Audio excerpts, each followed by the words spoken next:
shareholders under their management. There are enough connections between BlackRock and the new Biden administration to make a strong case that it is one of the stakeholders that I'm talking about.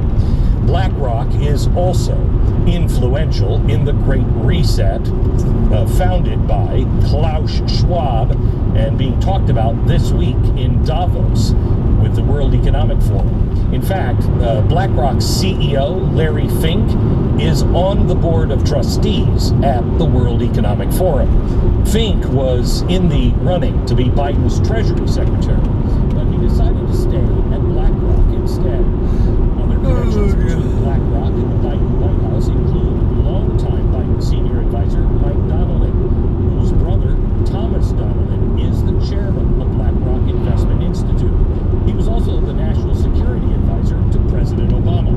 Then there's Brian Deese, most recently BlackRock's global head of sustainable investing, now the new director of the National Economic Council. And Wally Adeyemo, he was the senior advisor at BlackRock, and now he's the deputy treasury secretary. And yet another BlackRock executive, global chief investment strategist Michael Pyle, has now been named chief economist to Vice President Harris. This means that Pyle and Brian Deese will be working closely together on policy, and they will be officially the first pair from the same Wall Street firm to have jobs as the top economic advisors to the president and vice president. Remember how everybody said how bad Goldman Sachs was? Even Goldman Sachs has never been in that position.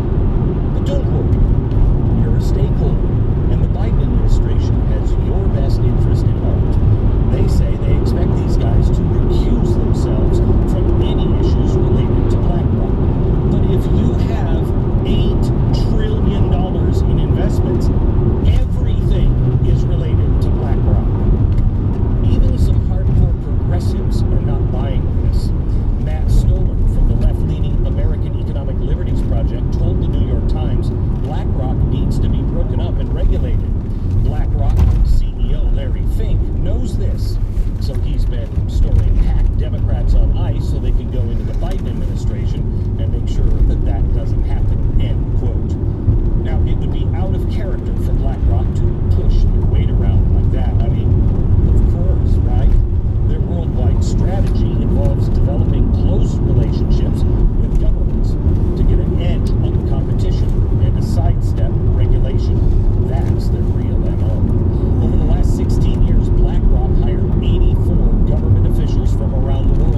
new investment opportunity